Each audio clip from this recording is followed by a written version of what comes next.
Petit Ballon, bonjour. Alors de retour avec Jean-Michel Deluc. Jean-Michel, bonjour. Bonjour tout le monde, bonjour Louis. Bonjour pour une nouvelle dégustation.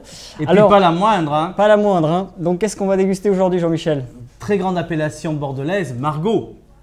Sur un millésime 2012 qui est passé un petit peu inaperçu, mais qui dans certains châteaux a offert des choses absolument fabuleuses, comme dans la réserve d'Angludé, qui est le second vin du château d'Angludé, donc qui appartient à la famille Sichel, grande famille bordelaise. Un petit peu d'histoire dans tout ça. Très important. Bordeaux, ça fait partie de l'histoire. Super. Bon, alors on va commencer par l'œil. Alors l'œil, donc on a un vin qui a une très belle couleur. Hein. On est sur 50% de Cabernet, 45% de Merlot et puis 5% d'un cépage moins connu qui ne réussit pas chaque année, qui est le Petit Verdot. Voilà, donc une très belle couleur. Alors c'est un 2012 et on voit sur le côté quand même un début d'évolution. La couleur commence à changer légèrement, mais ça reste encore frais. Très bien. Alors on va passer au nez.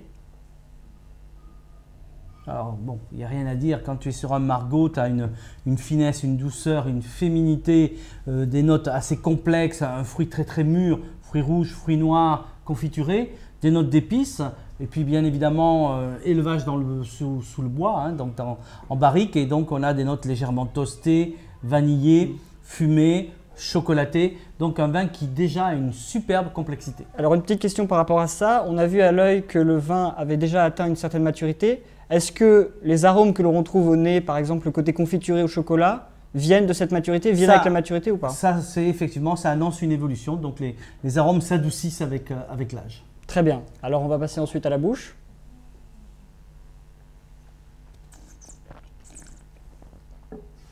Velours. Hein. Ah, c'est bon, oui. J'approuve. Voilà, c'est vraiment velouté, c'est suave, c'est voluptueux. Ça glisse doucement sur le palais. On retrouve tous les arômes de fruits, d'épices en finale et beaucoup de fraîcheur aussi, encore. Donc c'est un vin qui a encore du potentiel dans 5-6 ans de garde sans aucun souci. Bien qu'on peut en profiter aujourd'hui avec un petit carafage d'une demi-heure, une heure avant, servi à 17-18 degrés, ça serait parfait. Et avec quoi on pourrait l'accorder? Alors là, toutes les viandes rouges, mais cette fois-ci rôties, puisqu'on a un petit début d'évolution.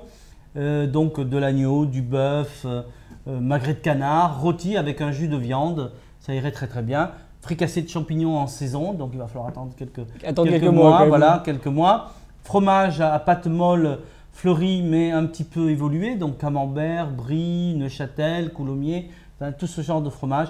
Voilà un très très joli vin d'une sublime élégance et à boire même, moi je trouve que sur ce fruité aujourd'hui il est magnifique.